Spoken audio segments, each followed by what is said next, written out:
All right, good morning. Good morning, ladies and gentlemen.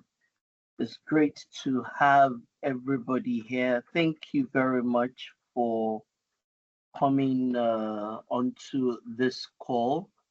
It's probably the last webinar that I will be holding. Actually, not probably, well, probably actually, it's probably the last webinar that I will be holding for this year 2024. Well, possibly there might be one more, but yeah, most likely this might be the last one. So thank you very much for being here, especially to all our friends and our colleagues. Some people are always here when we hold these sessions, and the comments that a lot of people end up making in the chat room are usually very insightful. There's a lot of learning from the comments and the thoughts that a lot of people bring into the chat room. So once again, please participate, share your thoughts and your opinion with all the others. People learn from these sessions, not just from me as a person, but also from the experts that are here, the people that are on this call that know more risk compliance governance than I do as it is. So it's always good that you're experts in all these areas, that you actually join, that you add to your voice, you lend your voice to this conversation. So once again, thank you very much to everybody that is here. I can see some of my friends, some of my colleagues. Buddy, thank you very much for being here. Grace, thank you very much.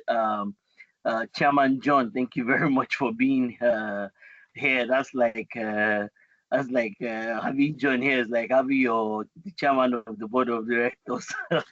That's our chairman. I'm just saying. Before I get him into trouble, I'm just saying that it's like having President Tinubu or something like that on the call. So thank you very much, John, and every other person that is here.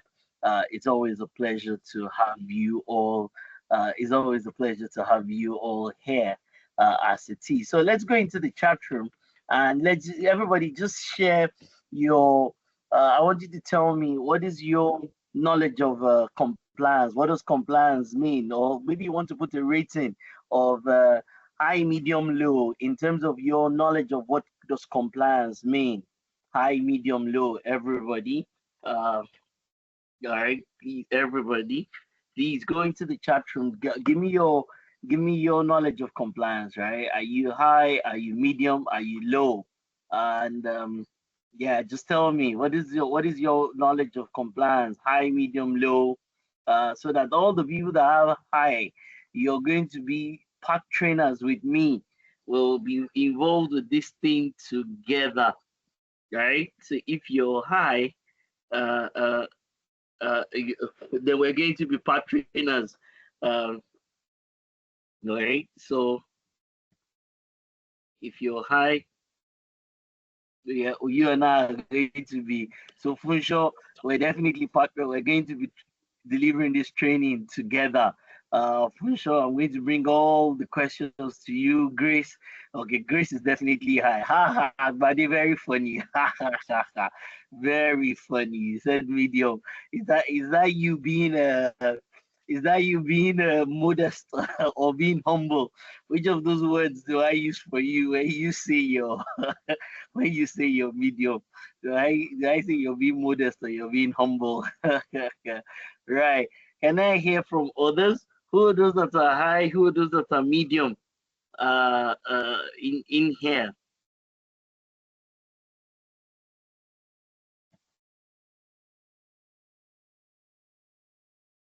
All right. So once again, people can share their thoughts and their opinion in the chat room. All right. Let me just hear for a couple of other people, and then I will just go straight into my presentation. Who else is high, medium, or low here? Who are those that are high, medium, or low when it comes to your understanding and your knowledge of of compliance. And I mean, we'll have a lot of conversations around it. I cannot finish exploring the conversation around compliance. It's impossible for me as a person on this call to exhaust the conversation around compliance, but at least we will make an attempt, a decent attempt, to at least share my thoughts and opinion. But the conversation today is also not just about compliance, because that's another thing that most people don't understand. It's primarily about the compliance management system. But I realize that a a lot of people sometimes they don't understand the difference between these things when we're talking about something versus when we're talking about something versus when we're talking about uh, the management system that covers that particular area. These are two different things, right? So I'm saying it to you, even if you did not know proud to now. Those are two different things. So you can have information security, and then you can have an information security management system. Those are two different things. Your organization might be doing business continuity, but you might then put in a business continuity management system.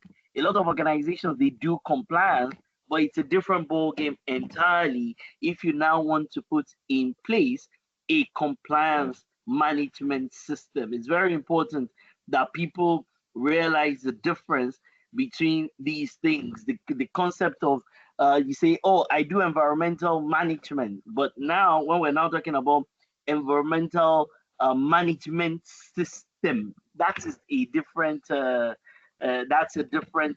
conversation uh, in itself. So please note that. So my focus today really is meant to be the compliance management system, but because I know that some people don't even know what compliance is, because you must know what compliance is before you start to talk about the compliance management system.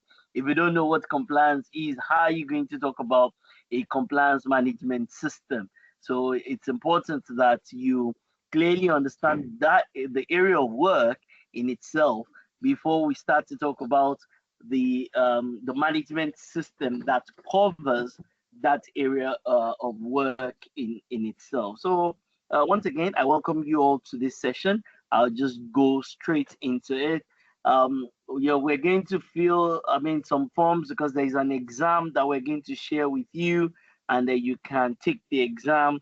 It's a foundation exam in the compliance management, and I'm sure you will enjoy taking the exam even after being a part of this particular session in itself. So once again, thank you very much, everyone. Pray for me that my computer does not act up. Uh, Sometimes when I have these sessions, my computer just decides to play a fast one on me. Uh, One of the things that happened this week, Muyo was helping me carry my bag. He didn't realize that there was a cup of coffee, like a jug of coffee, and then sometimes that's why I prefer to carry my own bag. Only God knows what is inside of the bag. Only for him to help me put my bag. We're talking, and we're strolling, and he helped me with my bag, and then the next thing, coffee poured on the board of my computer. So if it was my employee, I'll have the head of the person. Unfortunately, this was me myself. So so yeah, so I'm having to use my spare computer. So I'm sure, I do believe this will go very well as it is. So once again, thank you very much, everyone, for being here. I've done a couple of these. I even had this, I think, last year. So I'm doing it again this year, either earlier this year or last year. I can't even remember. But yeah, this is my humble self. Some of you are my friends. Some of you are my colleagues. Some of you are my clients. Some of you are my mentors and my coaches and my leaders, even in the industry. So once again, it's always my pleasure to be to be with you and to be able to share my thoughts. Once again, some if you have thoughts and opinion about some of these things, please put them in the chat room as I go through them. So I mean, the one thing first is for you to realize that there are many regulators And maybe if you're a small company or you're just getting to there, you don't realize that there's so many regulators out there, and there are so many regulators everywhere. Uh, uh, uh, there's so many regulators from different industries that have to regulate what happens in that particular industry, and that's why your industry knowledge is extremely important. So you see, there are regulators, and sometimes people operate in a certain industry, they don't even realize that they're regulators, maybe because they're very small. But the bigger you get, the your organization starts to grow, you start to hit $10 million, $100 million, $50 million annual revenue, then you start to see that you come into the purview of the regulators. And I know I have a lot of my friends from Ghana that are on the call. So I mean, there's a regulator everywhere. There's a regulator in Kenya. There's a regulator in the UK. There's a regulator in Canada. There's a regulator everywhere. So you and I, one key thing is for us to understand the role and the responsibility of regulators. What is the job of these regulators? What do they do? What exactly? What do these regulators? What do they do? And why do they exist? All right. What do these regulators do, and why do they exist? So it's important for us to start to go and ask ourselves, who are the regulators in our industry? So once again, when you're small as an organization, you might not realize some of these things, but the bigger you get, then you start to see that these things start to come into play. You start to see that, well, I mean, you be not being appropriately, not being under the right, not meeting the requirements of your regulator becomes a challenge. There is an entity that like a pseudo regulator they call Octan. But now you find out that you cannot do any kind of training in the oil and gas sector if you're not registered with them. And when you want to register with them, they've got a long list of requirements before you can be registered. So that means you might go and you might have a work order that is coming from Shell or Total or one of these organizations, and you might not be able to fulfill it simply because you have not met that requirement from Octan that says that you should be registered with them before you can deliver training, human capacity in the oil and gas sector. So once again, these things are important, and you and I, we need to know. I mean, who's the regulator for your industry? That's the question. What is the job of the regulator? The compliance, licensing, they do investigation, they do market oversight. I mean, you need to be on top of what the regulator is saying for your industry. You need to visit their website. You need to visit what their social media handles. You need to follow them. You need to be very aware of who the regulators are for your own industry, because you might be operating in a certain industry that you're not even meeting the requirements of the regulator. You might just be operating in a certain industry that you might not even be meeting the requirements of the regulator for that particular industry. So once again, it's important and it is essential that you get this right, that you understand who your regulator is. You also understand that the powers the regulators have over you. Sometimes I tell people, I said the fear of the regulator is the beginning of wisdom. Did you get that? Like the fear of your regulator, you ensuring that you're compliant to what your regulator is demanding of you is the beginning of wisdom. The regulator can stop you from working. The regulator can close down your organization. And I know financial services people believe that they are the only ones that regulation concerns, because they are regulated by the likes of CBN and SEC, and in Ghana, BOG. So when you say compliance, the first people that will jump up, that will say, "Oh, I'm a compliance professional," they're people that are in financial services. But I can tell you that there are regulators in a lot of industries, in the energy sector, in the telecommunications sector, in the health sector. They're regulators in the technology sector. So everybody, one key thing you should take out of here is, who are your regulators? What exactly is the regulation that is coming from them? What do you need to comply to for that is a demand or a requirement from your regulator? So that's number one. So once again, I know people in financial services, they're the first set of people. They believe that they're the most, everything regulation really is about them. So you will see, because you can't do anything in that sector, whether you're going to get your license from the insurance regulator or from the banking provider. I mean, so, or from security exchange. So they believe that they're the only ones. But I can tell you for free, it's not just financial services. I can tell you that for free, that there are regulators in many other industries. So you just need to go back and ask yourself, what are the regulations that concern me in my line of work, in my industry, in my business area? What are the regulations that are my business? What do I need to pay attention to? And how do I do that? Let me move on very quickly. So once again, I've used Nigerian examples here a lot. I have another document that has the Ghanaian equivalent of a lot of these things. I'm sure in other conversations we can always come to have some of these conversations, especially as it pertains to your training and your external assessment as it sees. And on this call, you have entities who help organizations to implement and adopt these things, right? They help and support them with a lot of these things. For us, top two really is to ensure that we train you and and certify you, and they ensure that we can, if you're interested in becoming a certified organization for compliance, you can then go ahead to do that. Line communications, they're also regulators. There's some lines of businesses you can't do without the regulator. So you really need to know, who are my regulators? If I want to open a TV station, a radio station, something like that, who's regulating me as a person? And who are those that, the main regulators and the supporting regulators? Some people, they are not necessarily regulators. They're just people who provide guidelines for your industry. Nevertheless, you have to be very aware of that. So once again, I put this in here. So of course, every time you talk to a compliance person, the first thing everybody is going to talk to you, just like when people are talking about corporate governance, is going to be CAMA, the Company Allied and Matters Act, and every country has its own version.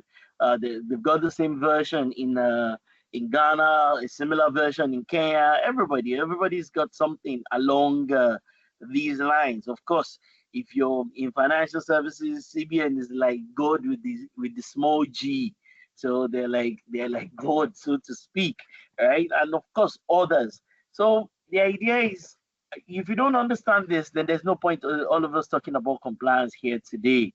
If you don't understand who the regulator is, what their responsibility is, what powers do they have over you, what exactly are the guidelines that they put out there and their requirements, and how do you fulfill and ensure that you're not in violation of the things that they put out there. So these are all entities. So you can see there's one thing or the other that is applicable, and it's coming from one regulatory body or the other.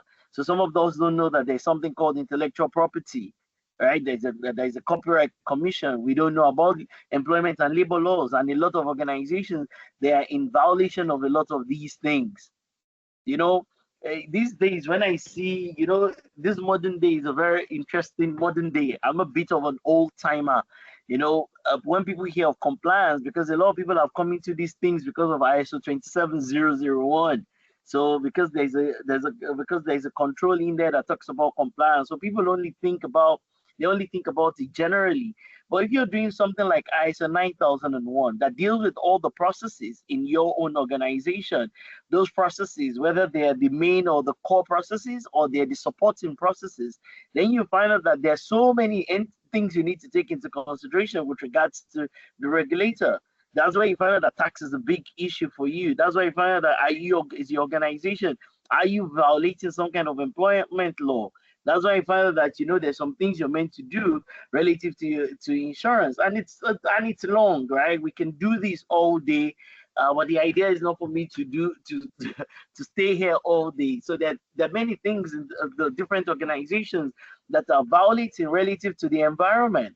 There's environmental compliance. And if you're in a country like Nigeria, you almost have like a, where Nigeria is triple regulated, at least on paper, because a lot of the things that you have at the national level, you have them at the state level too. In fact, my friends that are in the betting business, because I mean, I've worked with the regulator, the Lagos State regulator for that particular area of work. They have they have conflicting. It's almost like conflicting regulations from the federal and also from the state. So I mean, you can't just go into aviation. There's regulation for it. You can't even just ordinarily. You can't just go into software development. The licenses that you need to have ordinarily, if you're going to be a software development house, you can't just go into education. You can't just say, I'm going to start. We have a polytechnic transformation college of business and technology that is an accredited institution. It took us almost 2 years. What am I saying? Almost 3 years to get accreditation from the Nigerian Board of Technical Education for that school. You can't just wake up and say, oh, I'm going to run a polytechnic, and you will not go to get the license that allows you to be able to operate. Otherwise, they can shut you down. So there are many things that people don't realize, that the regulations, sometimes the enforcement is very poor. And so when the enforcement is poor, you might not realize that there's a big issue somewhere, but indeed there is an issue. And you might want to really take these things into consideration. Let me quickly move on. When I was there's some client of ours that we did some work for. Everybody can go check this online. It's called the Certificate in Compliance. All right, so you can see here it talks about regulatory models, regulatory approaches, regulatory powers. Then it talks about, how do we where we are, international dimensions, globalization, and on the technology side. And then it talks about the role of compliance and compliance in practice. So it's a decent, simple training and exam. You can go look at it. It has its use and it has its value as it is. So quick, simple training around compliance in itself. Now, if I move further, I like the Compliance Institute in Nigeria. So because they have a training and certification. So I'm not sure. I was looking out for the version of this in Ghana. Maybe somebody might put it in the chat room. The version of this institution, or this institute in Ghana that regulates, so not regulate, that is a professional institute for compliance. So Nigeria's got this, the Compliance Institute. And I like their curriculum. The curriculum is even available on their website. So if you go, you can see where they have download curriculum there. You can go onto that website. If compliance is your thing, if you're going to become some kind of professional in compliance, then it's good that you get certified to some of the things that they say. And I mean, it's a lot. It's a lot that they put in there. I think they really put a lot inside of their compliance training and their certification. So you can see that it's not a small thing. You can see module 1 that talks about compliance, and then it talks about the principles that drive compliance.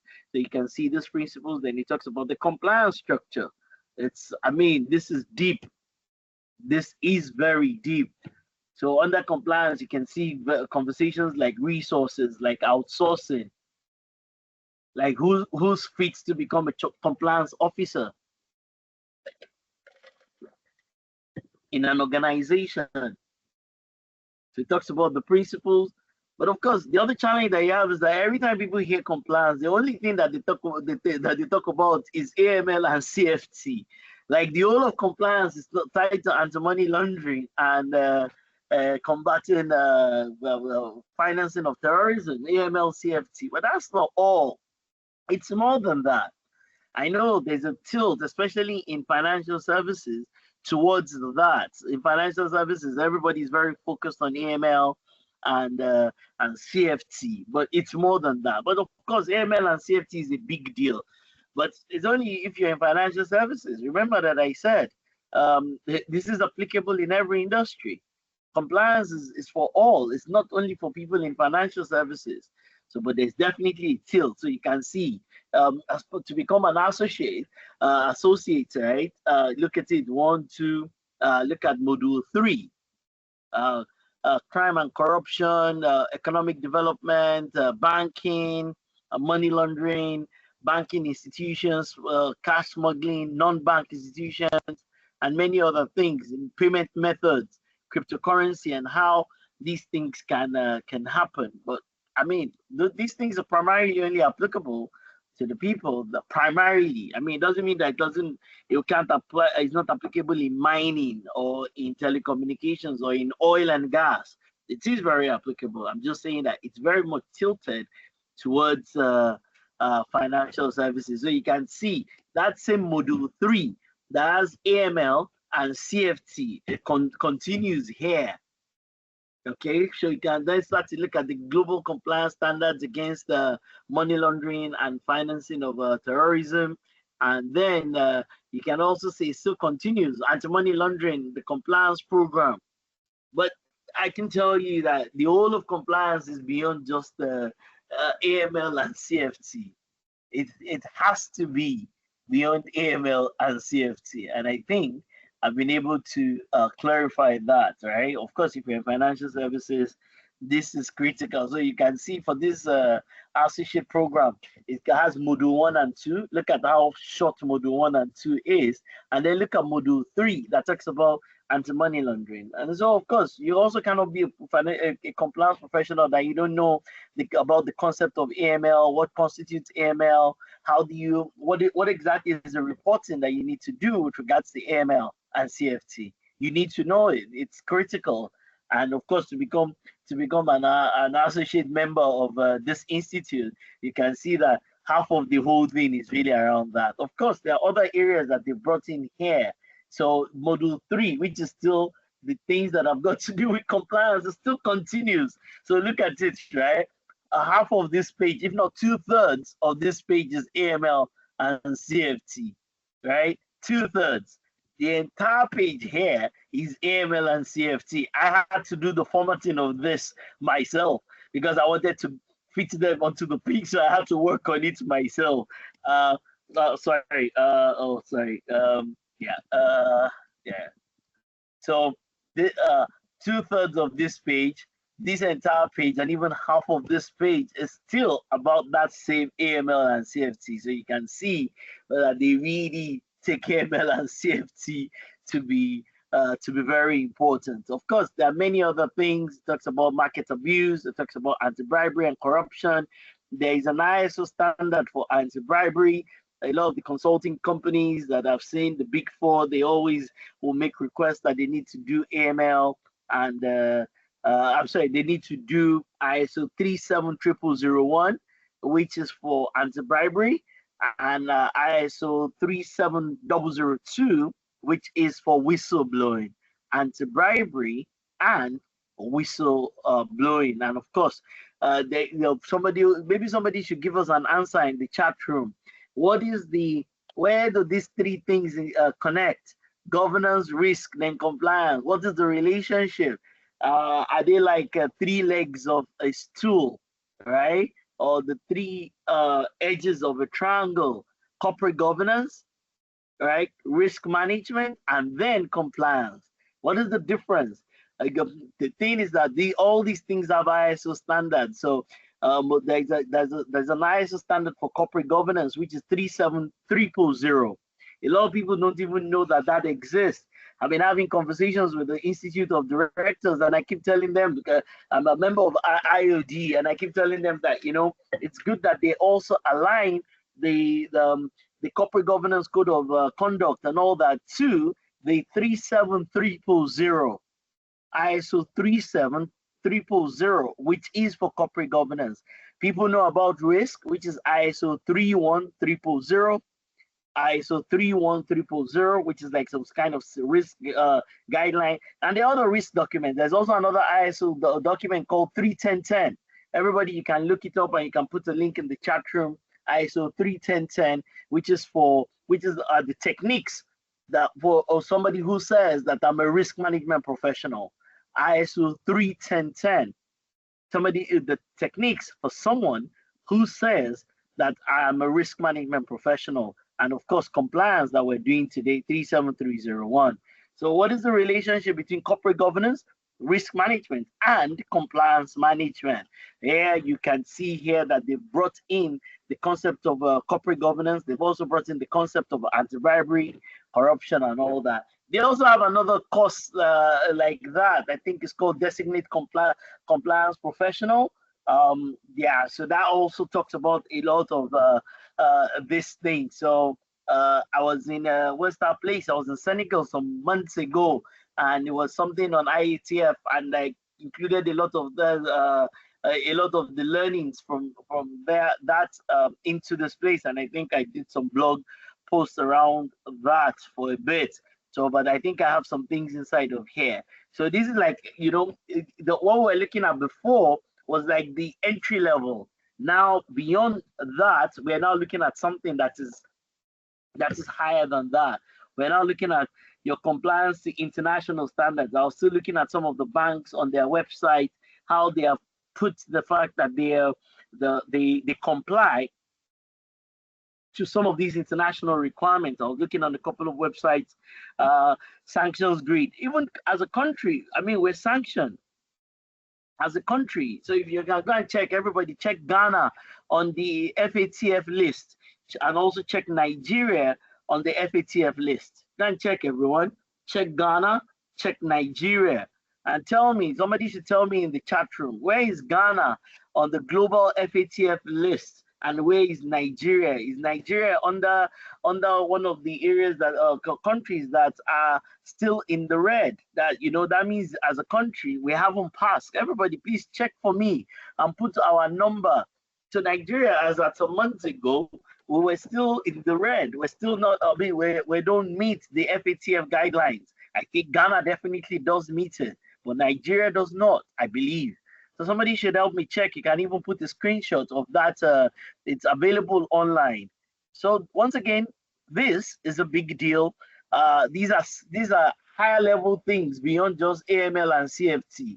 So you can see that, of course, anti-money laundering still plays a big role here. Look at look at half of module 2. You can see some of those things. And look at the whole of module 3. We're back to AML and CFT. So to the Compliance Institute, I think that their program is a bit tilted. I don't know about you, but I feel it's a bit overly tilted towards AML and CFT. I remember I was speaking with some lady who is my friend. I don't know, maybe she's on the call. Sakina is my good friend, and she says that everybody says that compliance. When you interview people for compliance, everybody says that, you know, everybody only thinks about AML and CFT. Good reason, because most people who come, they're from financial services, and if they've gone through a training like this, it will look to them that this is the most important thing. So yes, pretty much. Yeah, that's it. So if you really want to know about compliance, these are the kinds of things you should know. These are the kinds of things you really need to know when it comes to compliance. What is compliance? What area does compliance cover? And that's why I started this conversation from the regulator. That's where this conversation starts from the regulator. Who's the regulator? What did they do? What did they cover?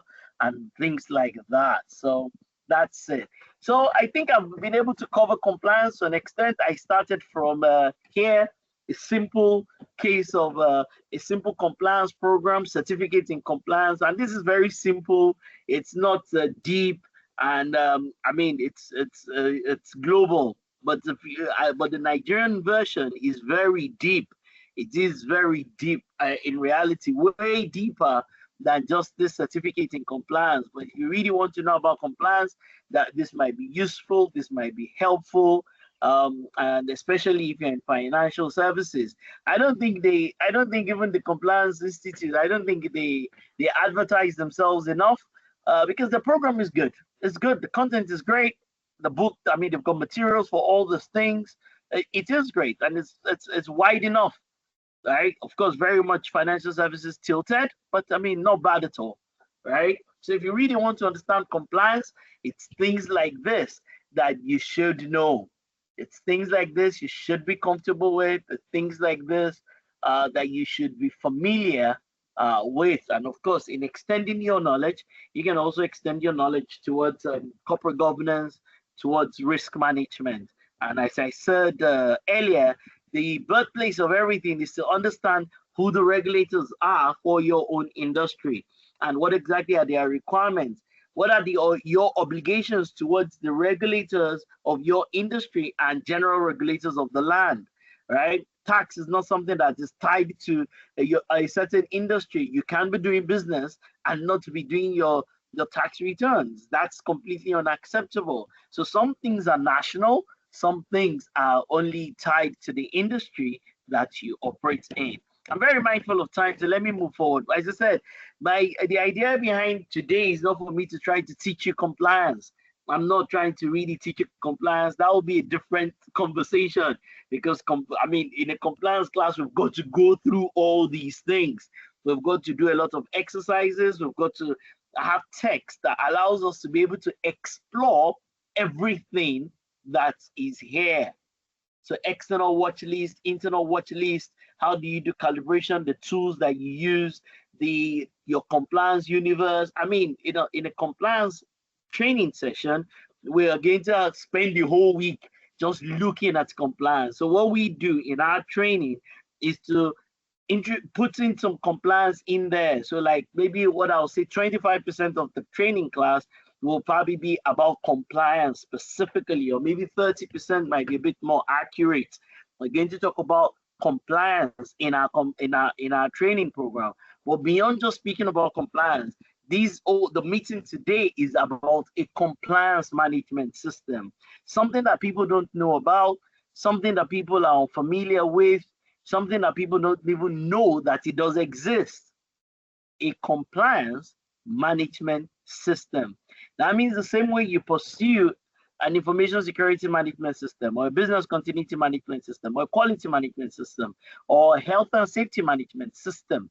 The same way you pursue those things is the same way in some climates you're going to have to pursue a compliance management system. You know, in Africa, if the regulator does not say something, people don't worry about it. So I can tell you that maybe only one company or two companies between Nigeria and Ghana, the locations where I work, are compliant to this. They don't even know that it exists because the regulator has not said it. However, if the regulator comes up with it tomorrow, then everybody will start to talk about it. But I don't think you should do things because the regulator is saying you should do it. I think you should have a commitment to doing things even before the regulator ever mentions it. I think the management system is great. I think people need to adopt it. Once again, let us differentiate between adopting a management system versus certifying the management system. I think one of the misconceptions, right, is that if you're going to adopt a management system, you must certify it. No, that's not true. I think organizations should adopt management systems. Whether they want to do the certification is a different thing. Certification is I like to call it, is cream on cake. The actual cake is the adoption and the value that the management system is going to give to your own organization. It is the benefits that you're going to derive from it.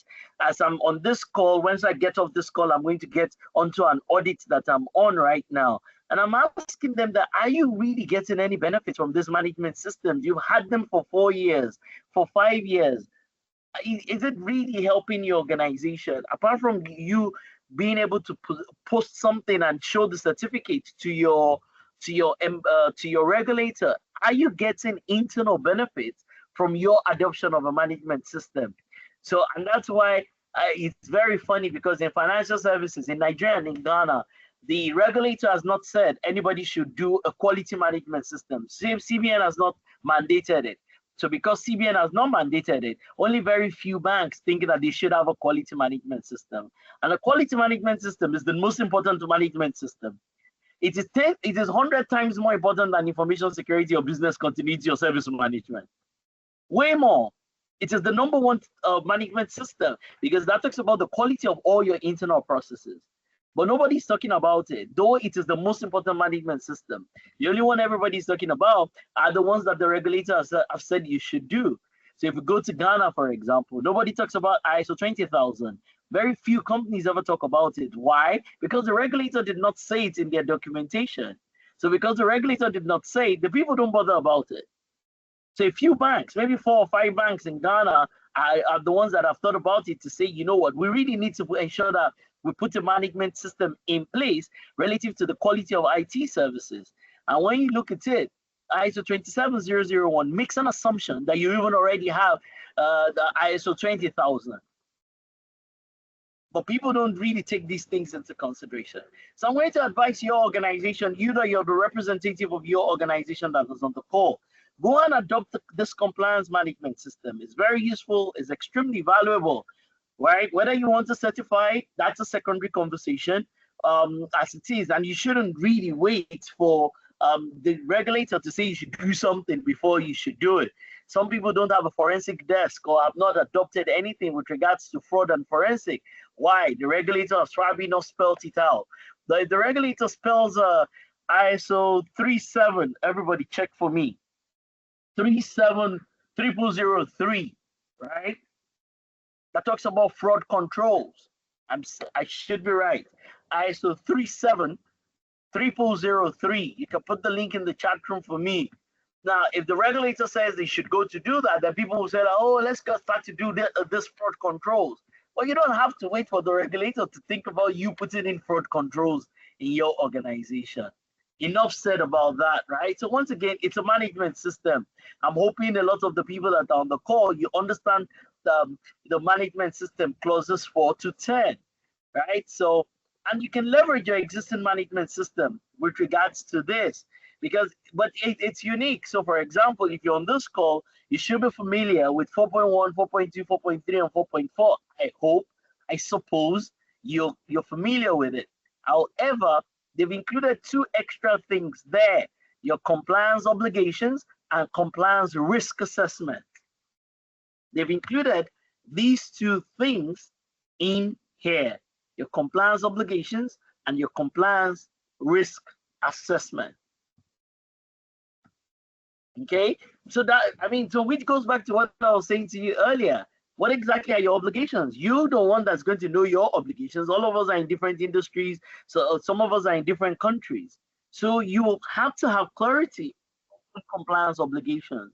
And then what is the risk of you not being able to meet these compliance obligations? Of course, somebody is going to ask me a question like, what is now the difference between 4.6 and 6.1?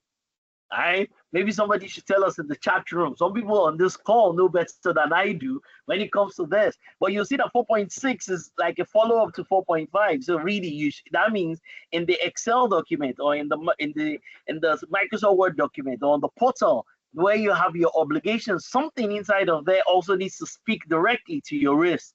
It's like in business continuity where you have 6.1 and you also have 8.2.3. So both of them bear that name risk, right? But one is generic as it covers the organization. One is very specific to the BIAs. It's the same thing in information security. You have 6.1 that has risk management, but you have 8.2 that talks about the risk tied to the controls in the Annex A. So these things are there. You should be familiar with 5.1 all the way to 5.3.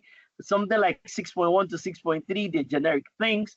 You should know them already. I'm hoping you do. I really do hope that you do, right? And then, of course, other things like operational control. Most people don't even understand this particular clause called operational planning and control, because that talks about the 12-month plan that the compliance department uses to drive their work.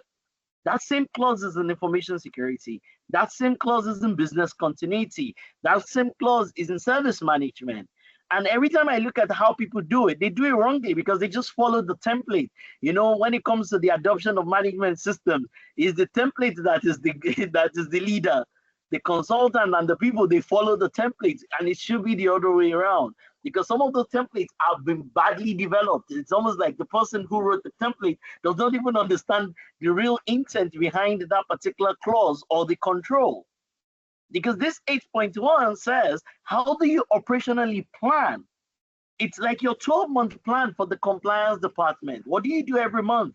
What do you do every week of the year?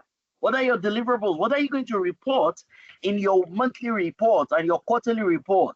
What are your operational activities? That's why it's called operational planning. And how do you control those activities?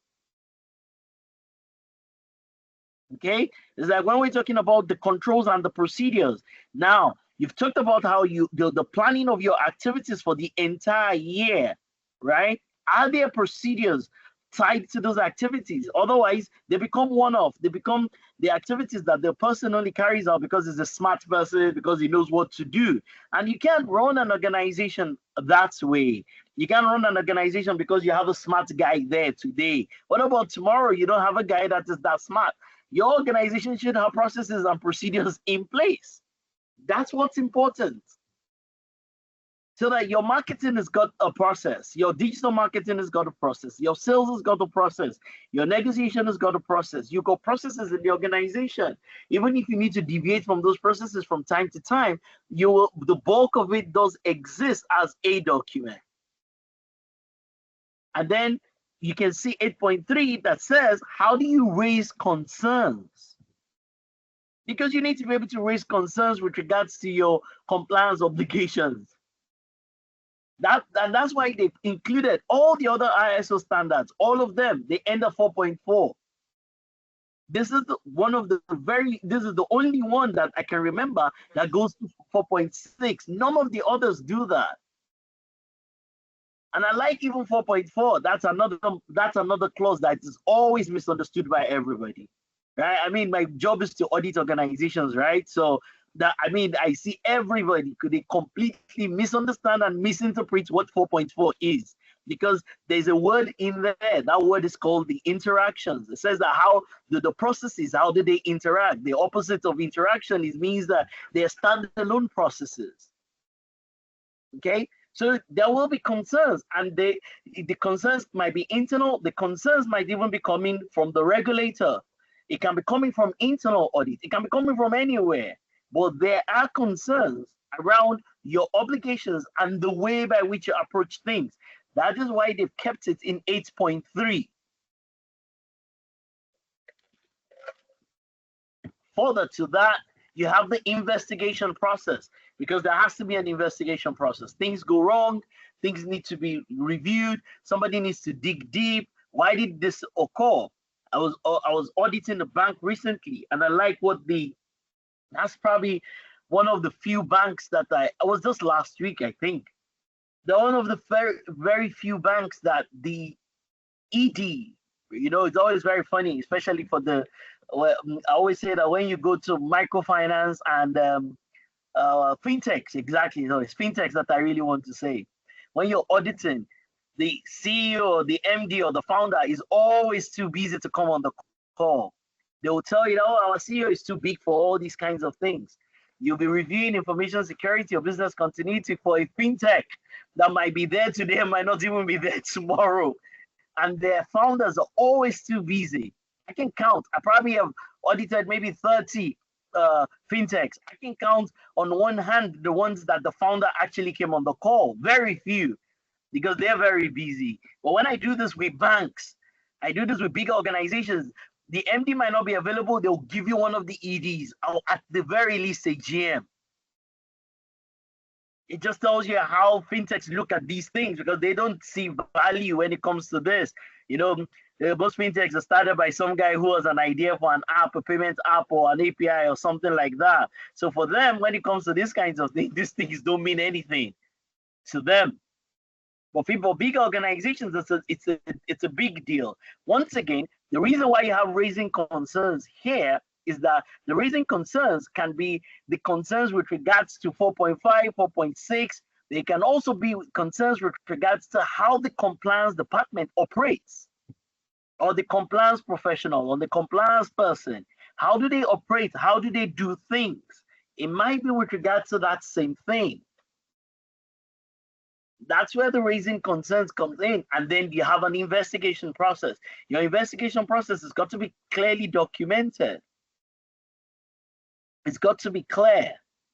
And then, of course, you need metrics, you need internal audit, you need to have management review, you have the same concept of continual improvement, and then non-conformity and corrective action. So this is the whole standard. This is the standard where if you feel the feedback form. They're going to share a link in the chat room. If you fill the feedback form, we're going to share with you a secluded link to your email, to your correct email, where you're able to take the foundation exam tied to this compliance management system. All right, where you can take a free foundation course and exam tied to this, but you have to fill the feedback form. All right, so I'll quickly go through this. I don't want to take too much of your time. A lot of you are at work this beautiful Friday morning. I don't want to take too much of your time, but I still have quite a bit that I want to quickly go through. I always ask for where is it? Did I put it here? Oh no, I'll have to look for it. I have something that I was dealing with one of my clients. I thought I had it here. It's a regulatory, that's a legal regulatory register. Oh, the register format. Ooh, I thought I put it in here. I would have sworn I did that. But it's fine. If I can find it, right, I will. Okay. So because I mean, so you have your legal requirements, right? You have your compliance requirements. You have your regulatory, contractual. So most organizations will have a register. Some even have gone further than just keeping it in Excel. They have it as some kind of software. Some organizations have this as some kind of software. In certain places, I've seen the organizations are beginning to automate this. So you should have something like this. It's the minimum you should have as an organization. And I don't even think this is detailed enough. Definitely not. This does not contain risk. This does not contain interventions. This does not contain many things. So, but at the very minimum, you should have something that looks like this: the title, the requirement type, summary, stuff like this. And you can extend it. The way people approach this thing is almost like when they get a template, they are afraid to extend the template. They're worried, the guy who wrote the template must be from heaven. Anybody can write a template if you understand what it is that you're doing. I worked for a big four before that. My job was to develop templates for a period of time when they didn't have any clients for me. So they put me at my desk and the guy said, you're a smart guy, right? You can use Excel and Microsoft Word very well. Take this, and I was writing templates for SAP reviews. So you can build a template. You can build something like this in your organization, but you've got to really be certain and be clear with regards to your legal, your regulatory, and even your contractual requirements as an organization. Okay, I'm not going to try to read the standard to you. The standard is useful. The standard is great. You also have to go to worry about your compliance culture as an organization. Some organizations, I've worked with some organizations that they had a theme. The theme was, how do we turn risk and compliance into competitive advantage? I remember that they had a workshop, and I was invited into that workshop. And one of the things they said is that, how do we turn this concept of risk management and this concept of compliance into some kind of competitive advantage? I remember that. I've seen that before. I've experienced that before. Okay, so compliance culture and regulatory compliance. What is the culture in some organizations? I just said it. When you go to most fintechs, everybody only worries about this, but you can be proactive with regards to compliance. You can be. Everybody knows that, cryptocurrency. Everybody knows that you're going to have some of these things with regards to. Everybody knows that artificial intelligence. What we have in Nigeria today, and I think they have a similar document in Ghana, is like an artificial intelligence. What do they call it? Like a policy, like a guideline of some sort. But after a while, I can promise you, artificial intelligence is going to be regulated. So you can start to think about it. You can start to think about, where is cryptocurrency going? What are the things that matter in your own industry? And start to be proactive with regards to these things. It can't be compliance simply to get the regulator off your back. Your compliance has got to be better than that if you're going to get any real value from it, right? This is another challenge, everybody. What's the difference? In a bank, right?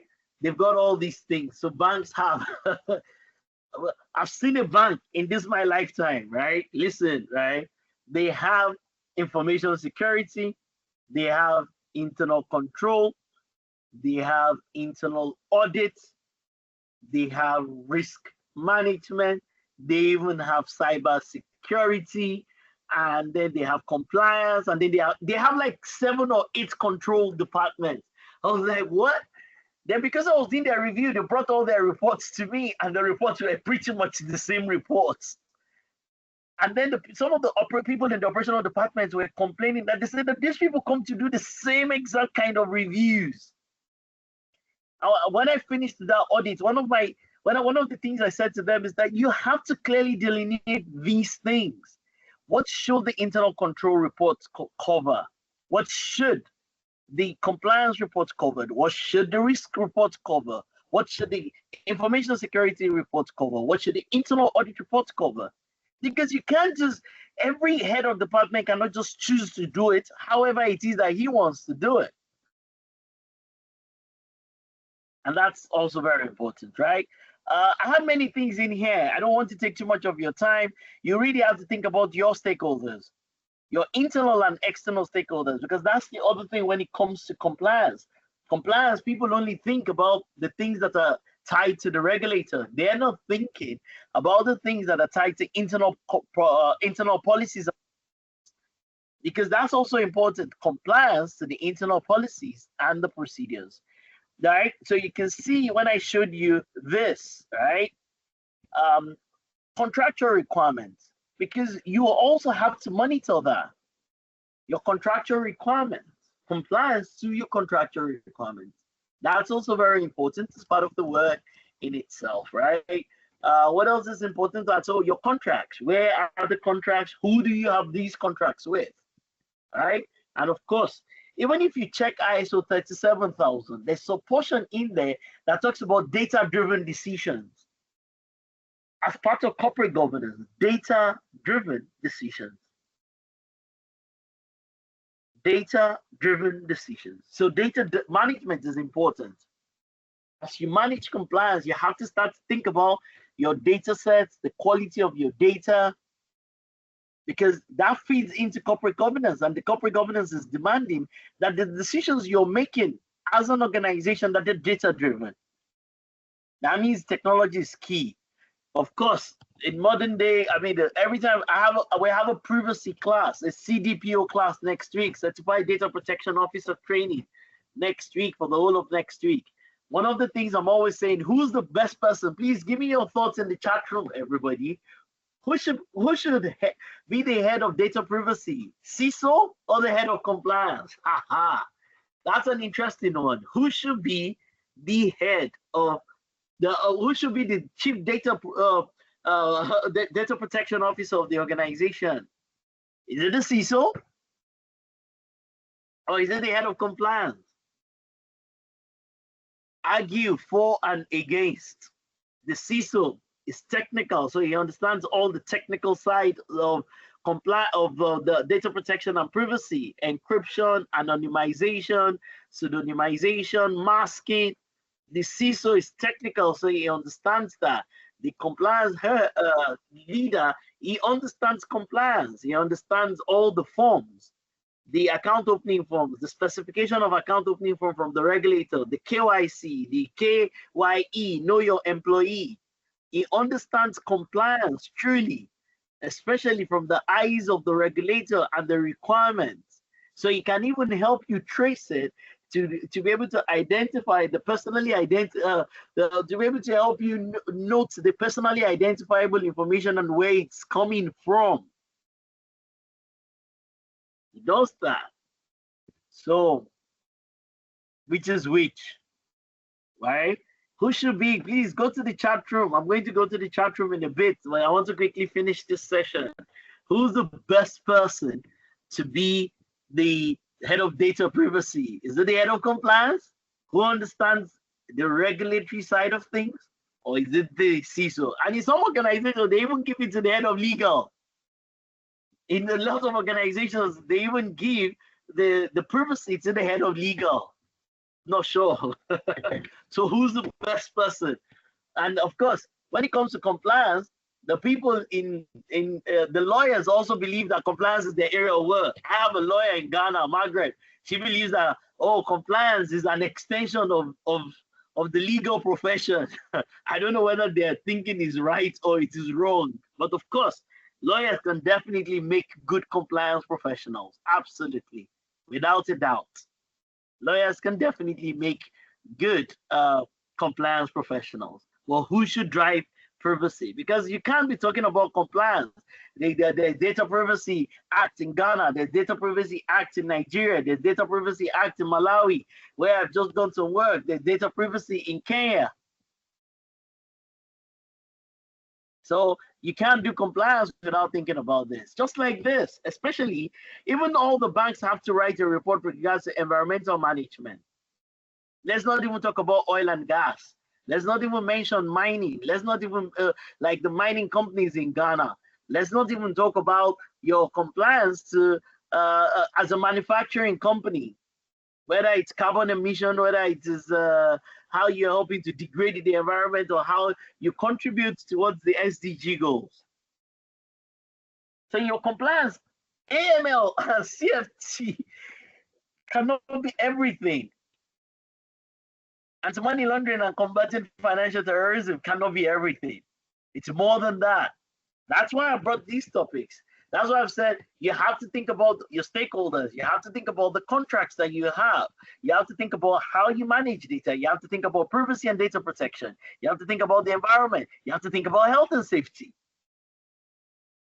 You can't say you're doing compliance and you're not thinking about health and safety, because this is also tied to the employment of people. If people die or they get injured working for your organization.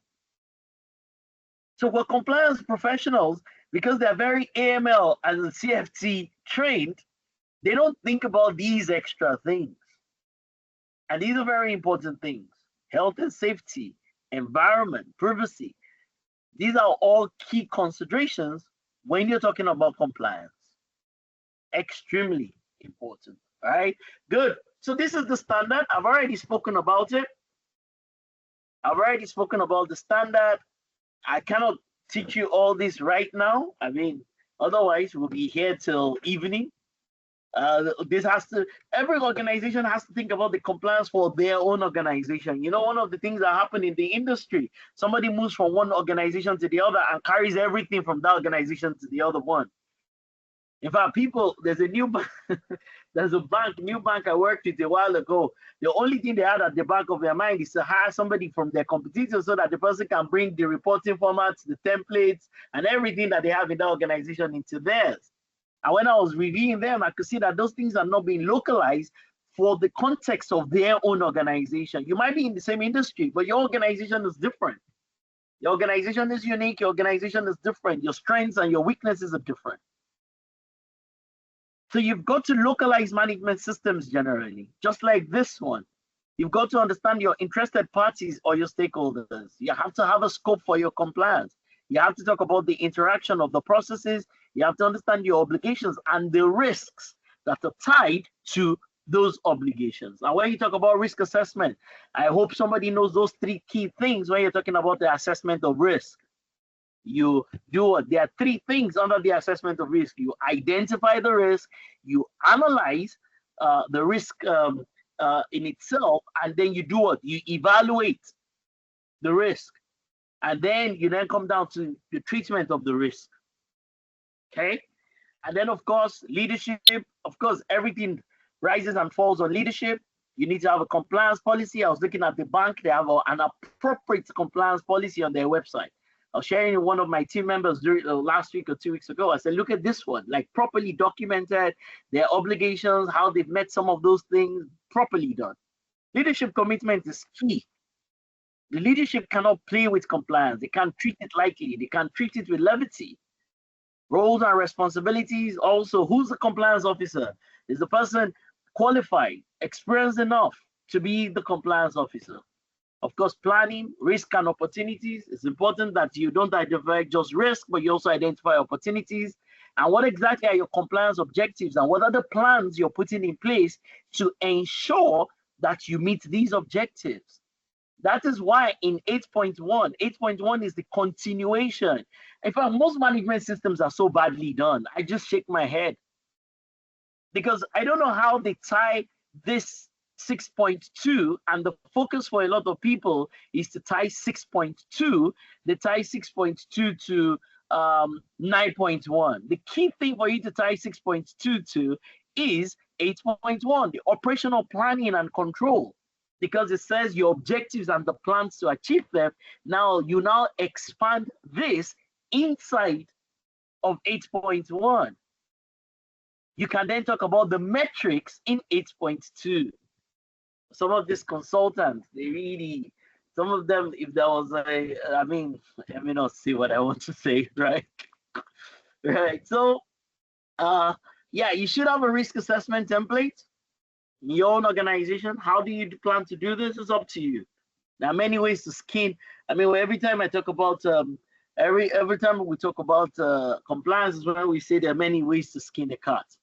There's so many ways to go around risk assessment. There are many. Don't be stuck on a template. Don't be stuck on how they used to do it in your former office.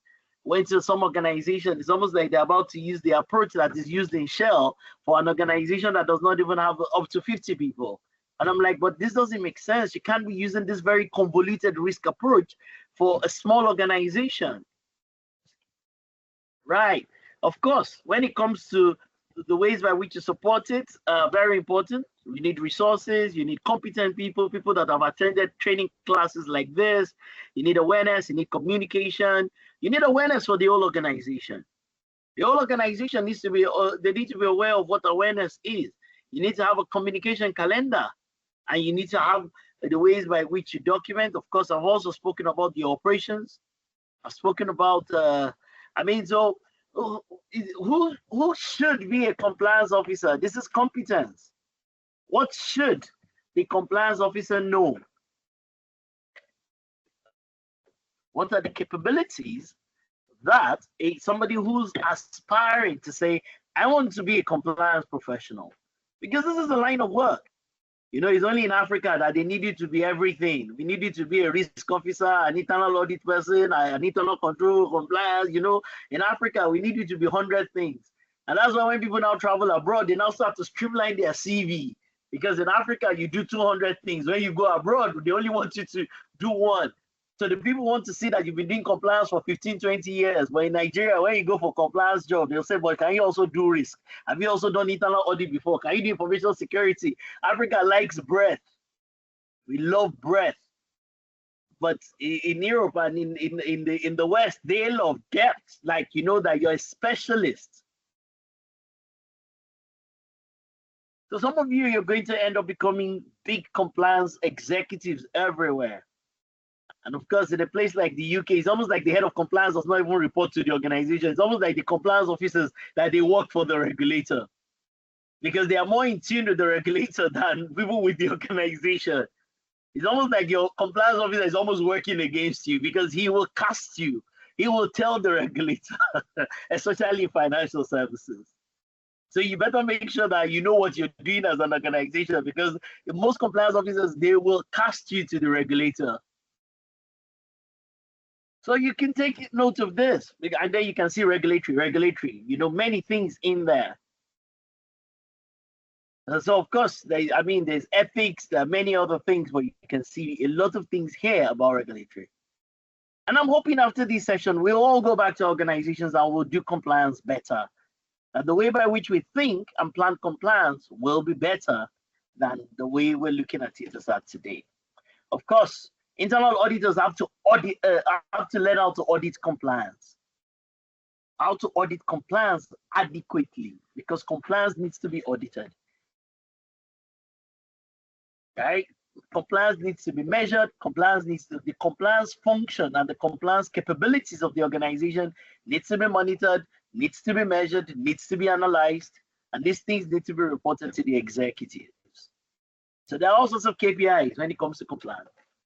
So this is an extract from our actual training slide. So, the training is like a 5-day training class. So you have an exam, so we have to teach you compliance and teach you the management system. It's 2 in 1. You have to know compliance, and then you have to know the management system. So there are all sorts of KPIs with regards to compliance. There are all sorts of KPIs with regards to compliance.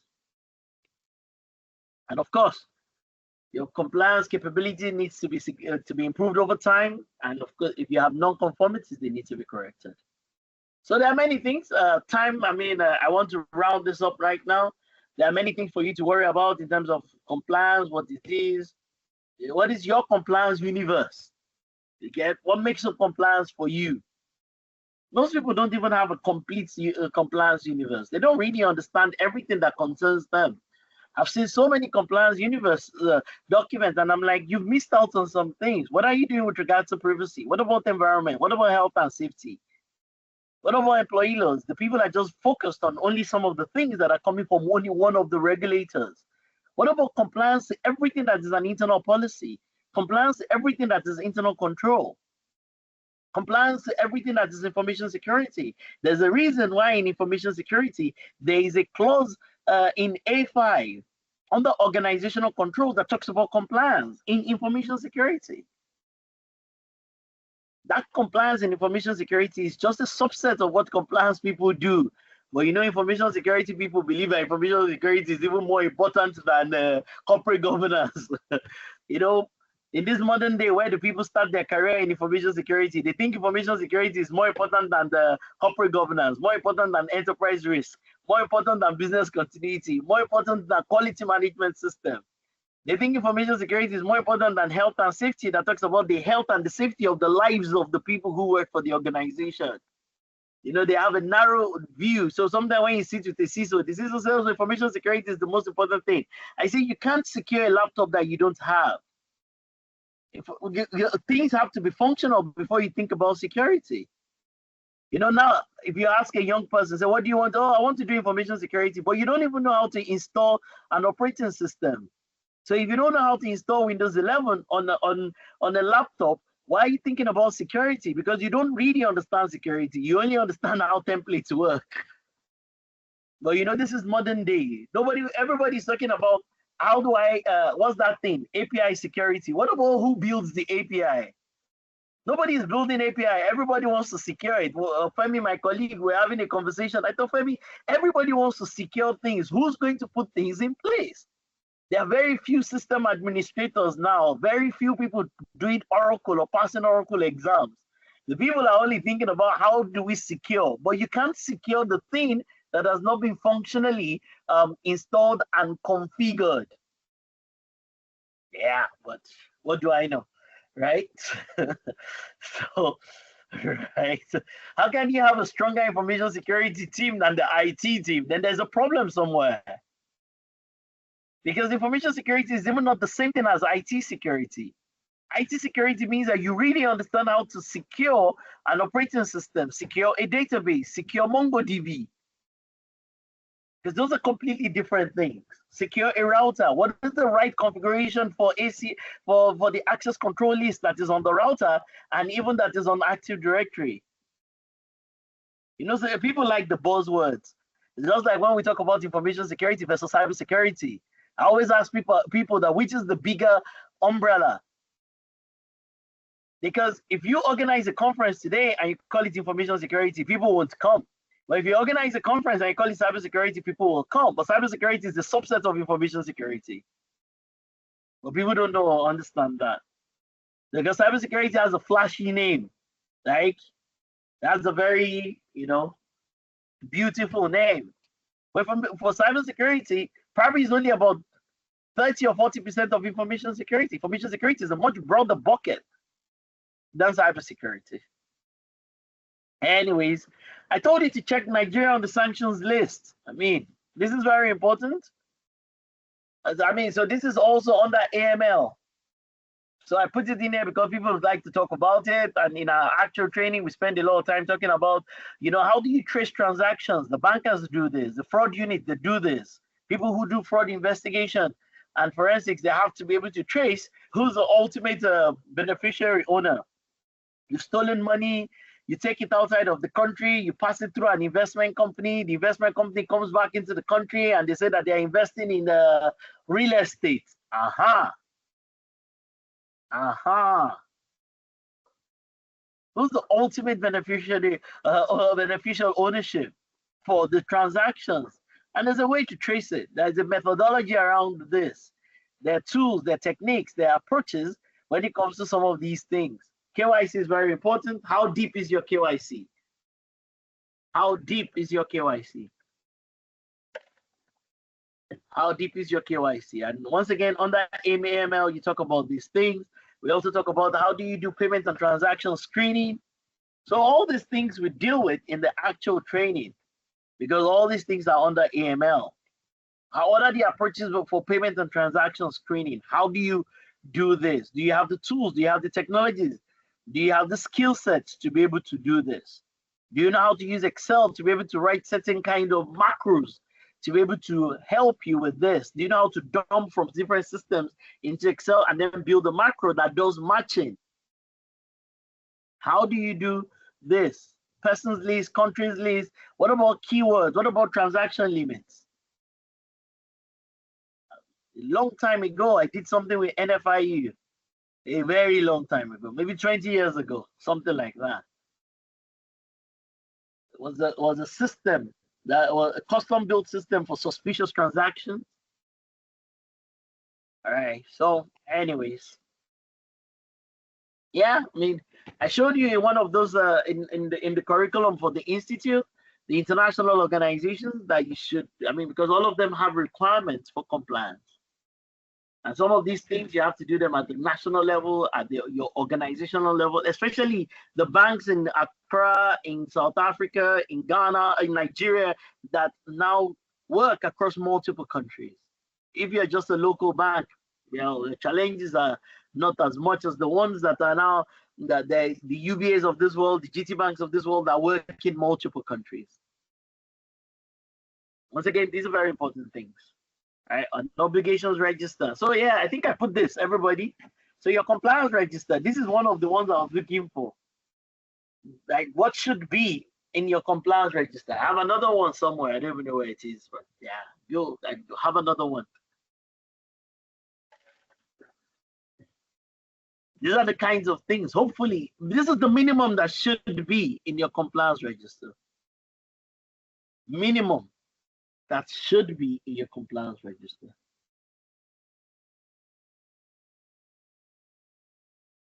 Okay. So every time we're doing information security and the person shows me compliance for information security, the information security compliance is a subset of the enterprise compliance. Just like information security risk is a subset or should be a subset of the enterprise risk. Ordinarily. Ordinarily.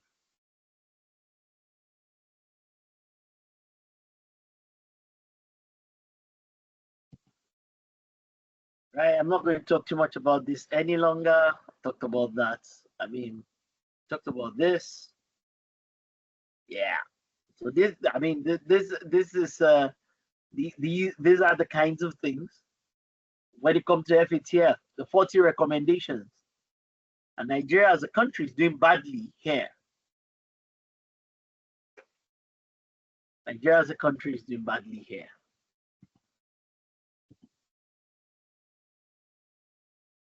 Okay. So you should have your own compliance framework as an organization. You should have your own compliance framework. Should have your own compliance framework, and your compliance framework should take ISO 37301 into keen consideration.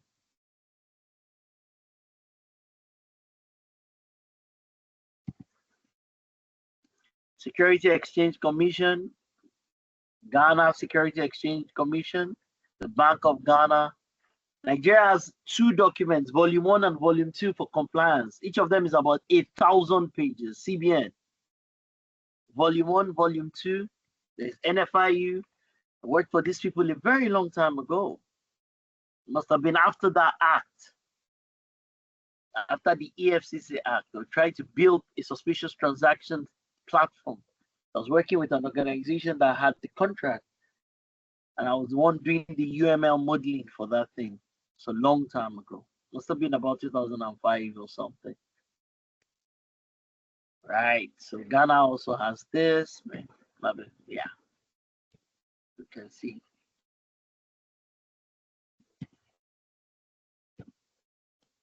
And then finally, you probably should have dashboards. Dashboards that report compliance.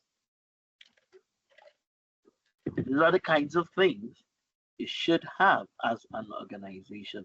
A compliance dashboard that is educative, that is clear, that helps. Compliance is not a, as far as the bad guy likes to say, it's not joking stuff. It's not a joke. It's not something you play. Okay, so pretty much that is it, people. Thank you very much for listening to me. I'm happy to take your questions. I'm hoping that when I go into the chat room, I'll see a lot of comments. But I do think organizations really need to, the same way I think that we need to take enterprise risk management and corporate governance into keen consideration, it's the same way we really need to worry about compliance. I think I even have something here that we're playing with. How can the artificial intelligence help an organization to meet this? So we're looking at how can AI help you with regards to meeting the requirements of this standard? What are the methods and the approaches by which AI will help you to meet the requirements of this standard? How can AI help with monitoring, measurement, analysis, evaluation? How can AI help with automation of routine compliance tasks? I think everybody needs to understand how AI can help them in their units and in their departments. Everybody needs to do that. What are the AI tools and the platforms? Do you need to build it into? This is beyond just using ChatGPT to ask questions. Like, what are the AI tools that will help you with regards to doing your work? What are the possibilities? What can AI do for you relative to your compliance? Good, good, good, good, good, good, good. And then, of course, you can get certified. You can get certified if this is important to your organization. The advantage of certification is that now it becomes a rule. Like, nobody's going to ignore it. Nobody, people are, they're bound. They have to improve it. So there are all sorts of organizations. That's my job, to help certify you and to get you to the promised land eventually. Good. So yeah, sometime in the year, we have a compliance class sometime in the month of May. So you can reach out to us. We'll be happy to get you registered for the compliance class in the month of May. And of course, if an organization wants to do this internally, they can. But yeah, we can do that for you. You can join the class. Some people have said they want a physical class, but this is a virtual class. So we can do custom classes, but this is a virtual class sometime in the month of May. Alrighty, thank you very much. Let me go to the chat room. Thank you very much, everyone. It's been great talking to all of you. Let me hear your thoughts. Let me hear your opinion.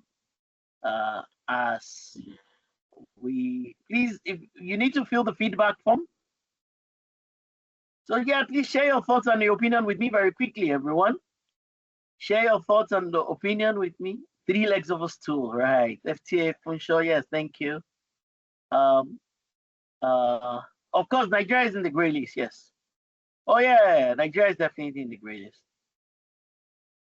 Yeah, Ghana is out of the gray list, yes. Yeah, so Nigeria is still in the gray list. Yes, yes, Simon, I've answered that. People can get, yes, fraud. 373 yes. Yes, yes, yes, yes, yes. I can share the slides with you. Fill the feedback form. Yes. Okay. Who should be the DPO? Who should be in charge of data protection? Head of compliance or the CISO? Somebody should help me count. That would be an argument. Maybe we should ask ChatGPT. Who should be the head of the chief data protection officer? All right. Okay. Questions. Oh, I mean, Mercy just building Excel documents. I mean, just check it out online. Now, how do I build use Excel? It's like automation in Excel. Please fill the feedback form and please share your thoughts with me as we bring this to a beautiful close. Everybody. Yeah, people think that because compliance is not profit making. Yes, that's not important. Yeah. As I said, I did something with somebody who said that, how can we use compliance as a competitive advantage? Yeah, so yeah, I agree with you. People need to spend more time, effort, energy, money. There are all sorts of templates, but you have to adopt and adapt the templates. Oh, we've talked about that. Deborah was saying, what's the difference? Compliance is overall, data protection is just one portion of compliance. Compliance is many things, data protection is just one portion. Everybody, thank you very much for being here. Please fill the feedback form. And before you go, please share your thoughts with me quickly in the chat room. What's your big takeaway? We're going to bring this to a beautiful close. Now, what is your big takeaway? What is your big takeaway as a person? Please, if you don't mind, I've been speaking for 1.5 hours. So please share your thoughts with me as we bring this session to a close. Share your thoughts with me. I want to also learn from you. You've gotten an opportunity to learn from me. I also want to learn from you. So everybody, if you don't mind, what is your big takeaway? And then fill the feedback form so that we can send you the link and you can take the training and the exam for Compliance Foundation. Please. There are lots of tools. There are lots of platforms and applications that you can use for this. There are lots of tools. There are lots of platforms that you can use for this.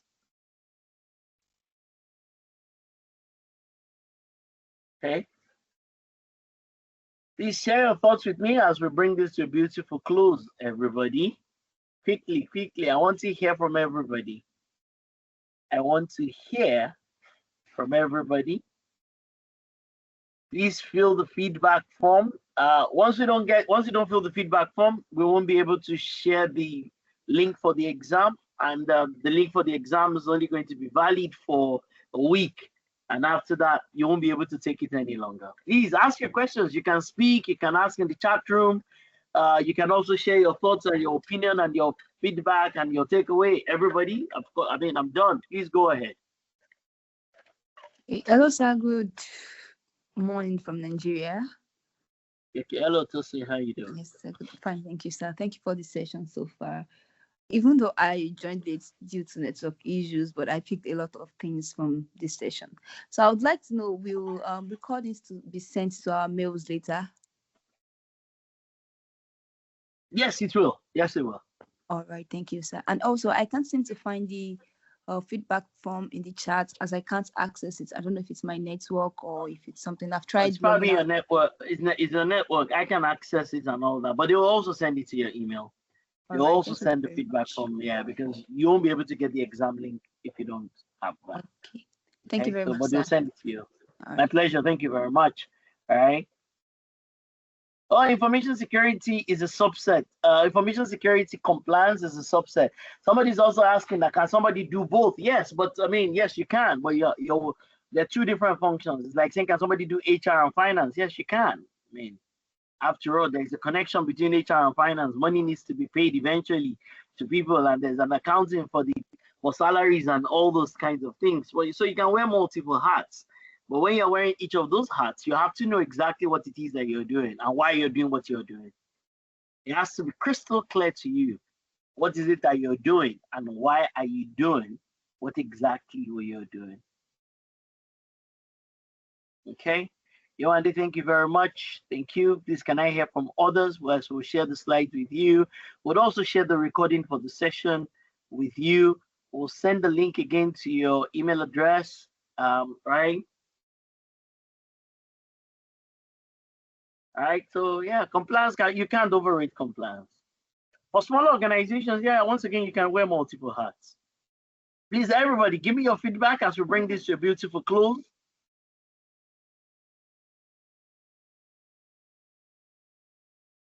No, compliance that we're talking about is enterprise. The compliance that is in 5 dot, what's that thing? 5.30 or 20, what's that? 5. Uh, that the one in information security is a subset of this one. I think I mentioned that already. The compliance that we're dealing with here is a bigger compliance bucket than just information security compliance. That information security compliance, just like privacy and some of those things, are very key. Yes, thank you very much, Comfort. All these things that you've said is very important. Health and safety, environment, privacy, data management. You've got to think about compliance from many perspectives, not just AML and CFT. Yeah, that's the problem. That is the problem. Compliance is beyond just AML and CFT. Yes, there's some technicalities involved with data protection, right? There's definitely some technicalities involved, right? But it's not just about the technicalities. There are also other things that are not. So the idea when it comes to who should drive data protection is inside of data protection. Let's say 50% of it, or 50 or 60% of it is technical. 50% of it is also non-technical. So who should drive it? 50% is technical, 50% is not technical. So who should drive it? Can I hear from everybody so that we can close in another 3 minutes? I want to hear from everybody as we bring this. Grace, please. Okay. Thank you so much, sir. Thank you so much. Can you hear me, sir? Yes, we can hear you. Go ahead. Thank you so much for the presentation. The insight shared cut across what we do in my organization, and I'm really glad I share with some of the departments. I have an internal control audit. I have a compliance team, cybersecurity team, and my team. So we have gotten something that will add to what we're already doing. Thank you so much, sir. We really appreciate the sharing. Thanks so much, sir, for this. Thank you. Thank you. I appreciate that. Thank you. All right. What are the tools a beginner can familiarize themselves with? I think before you start to talk about the tools, there are many tools. I mean, just go online and type what are the top 5 tools, or just ask ChatGPT what are the top 10 tools. You can even ask for open source tools. You can even ask your WhatsApp and just say what are the top 10 tools.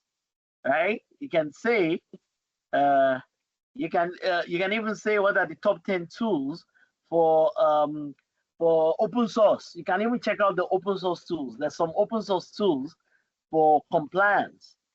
So there are many tools when it comes to compliance. So you can ask for the open source tools, you can ask for all sorts. So there are many tools with regards to compliance, right? So there are many platforms as it is. Okay. We also have a WhatsApp group. It's not a WhatsApp group where the people send nonsense. It's a WhatsApp group that they're always sending very useful and valuable information that will help you become a better professional. They send information on information security, business continuity, compliance, risk, and cyber security. So there's a WhatsApp group, so you can join the WhatsApp group. Trust me, you will not get rubbish. You would always get something that is going to help you. You're going to get things that will help you become a better AI professional, or a better AML professional, or a better AWS professional. Those are the kinds of things that they send onto the WhatsApp group. And a lot of free sessions and free training and free courses also. So we do this all the time. So you always get, and you can use these things for your CPDs. You know, we're an accredited organization. So you can use these things for your CPDs too. So as it is. So particular certification, this foundation course that we're going to be sending you to you is a great place to start. The foundation course is definitely a great place to start. in many cases. So yeah, you can take that into keen consideration. Any other thoughts and comments, please? Once again, Tosin, okay, Tosin has spoken, Grace has spoken. I don't know. Simon, please go ahead No, I have and another question to ask. So okay, sorry. let Simon speak first. So Simon first, please. Come back to you, Tosin, in a second. Right, thank Simon, you. Okay. Simon spoke, please. Okay, good. All right, Tosin, go ahead. I can't. Simon is not saying. Tosin, quickly go ahead. All right, thank you for letting me speak again, sir. So I am currently about to be bonded with a financial institution here in Nigeria, but unfortunately, it's not their tech track and it's their retail track. So I'll be bonded for 2 years. I know the implication of this would mean that I would have to probably be focused on another track for 2 years. So I need your guidance or your advice on how to stay connected with cybersecurity with this within the period of the 2 years, and then how I can easily get back on my feet after the 2 years. Okay. Thank you. That's very simple. Just stay connected to Training Heights. They hold the sessions that the Training Heights and A4S that they hold every month of the year. I mean, every month of the year there is a free webinar. So just stay connected to them. And if you attend all the ones, if I can find one of the flyers for if I can find one of the flyers for next year, you'll see the lineup of all the things that you can get. So that's a very simple one. Just make sure you stay connected to them and attend the monthly webinars. You'll be better off for it. You'll gain a lot. You'll get a lot of knowledge and a lot of understanding to build your cybersecurity. Also, they'll keep pointing you to free courses that you can take and free sessions. So yeah, that's how to do it. That's a very simple thing. Just stay connected, and you'll be glad that you did. Okay, Thank you, does sir. that make sense? Yes, it Brilliant. does. Thank you. Good. Who's next? Somebody else is going to say something. Simon was going to say something. Who else? Who else? Any other feedback as we bring this to a beautiful close, everyone? Yes, can I say something? Yes, please, spoke, sir. Good morning, everybody. My name is Chuba. I want to thank you for once again for this free session. It's very insightful. My question or request is, can we get the ISO 37301 standard to download and study? Well, oh, you might be able to find it online. I mean, people search for all sorts of things and can find all sorts of things online. We can't share that because there's a copyright on the thing on those documents. Well, I'm certain if you go online, you might be Okay. able to find it, or you should be able to find it. So yeah, if you do your search, you All probably right. might come across that thing. All right. Thank you very much. Okay, thank you. Sorry to interrupt, but yeah, Chuba, it's available online. I just Google searched it, so you'll find it Brilliant online. to see. So somebody has found it. So yeah, that would be you can also if somebody has found it, you also stand a chance of being able to find it as it is. So once again, just stay connected to Training Nights and to A4S. Follow us on all uh, social media platforms. You will get a lot of cybersecurity related type things. So next year, I can say so. Let me see if I can lay my hands on something that is applicable for next year. Hold on 1 second. Um, so there are all sorts of things you will see that so next year there's a new standard for cloud security, there's a new cloud standard for privacy, there's a new standard. I mean, there are many things, so you can stay ahead. There's even the new standard for IT disaster recovery. So if you just stay connected to us on all the platforms, you will always see the things that we're doing, and you can always join them. And you, as much as possible, you get free training, you get free exams, and all that to build you up as a professional. So for example, these are some of the things. I don't know if you can see my screen. So these are some of the things. Some of them are very IT related. So yeah, so look at the one in February is very IT for IT people. April is IT. June is very IT. August is very IT. October is very IT, and December is also very IT. So I think the design of this is one non-IT, one IT, one non-IT, one IT, and all of them are ISO standards. That's our specialization. That's what we specialize in as an organization. So you always get an opportunity to skill up and to build capability along these lines. And once again, we're an accredited institution, so these things are always part of what it is that we do. As much as possible, the foundation exams that we give to the people who end up attending a lot of these things. So you can take a screenshot, you can remind yourself of the free webinars, and of course you also have the paid training classes depending on who you are and what your organization does in itself. Okay, good. Let me be one of the first people to wish you all a Merry Christmas and a happy, exciting, fulfilled, and blessed 2025, everyone. Maybe one of the first to wish you Thank you and enjoy yours, Christmas. Orlando. Yeah, thank you. Thank you very much, everyone. Thank you for your time. It's definitely great working with you. We'll send you emails. Just fill the feedback form. We'll even send it to you. And then hopefully people can get on top of this. Once again, thank you for being here. Some of you, if no matter how useful these sessions are, if you don't attend, then it won't be of any value. So your attending is really I mean, we're grateful to you. Richard is always here for most things. Abdul is always here for most things that we do. And a lot of you that we pretty much take you as our our shareholders and board of directors and our own key stakeholders, because you're always here for any and everything that we do. We're definitely grateful to you.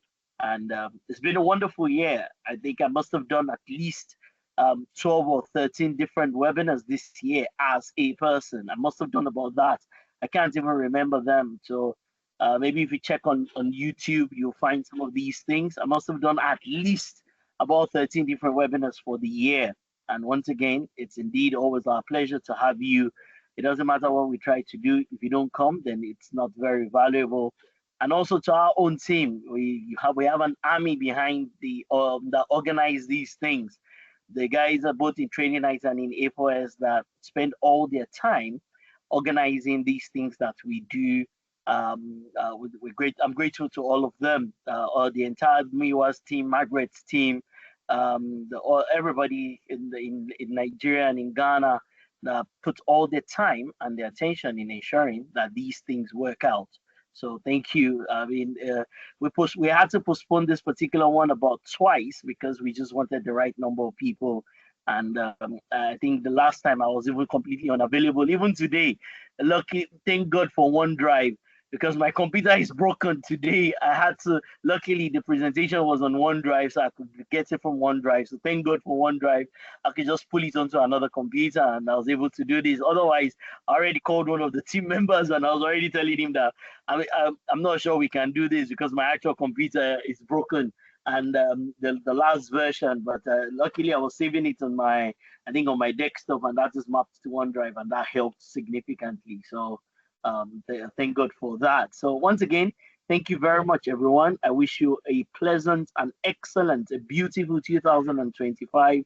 The kind of 2025 that will take you to the heights of your dreams and your expectations. And see you in 2025 on all the webinars that we are also going to be doing. Thank you very much. I appreciate you all. God bless you, everyone. Thank you. Thank you. Thank you, everyone. Thank you very much. Thank you also, sir. Thank you, Orlando. Enjoy your Christmas. God bless you, sir. Bye. More next year. Thank you, Thank Mr. you. Orlando. Bye. God bless you. Thank you. Thank you. Thank you so much. Thank you so much, sir.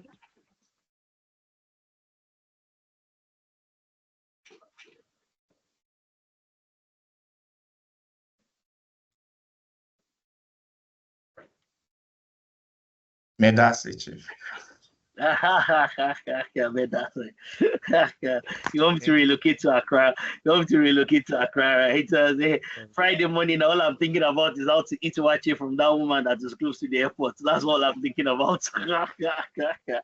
Right.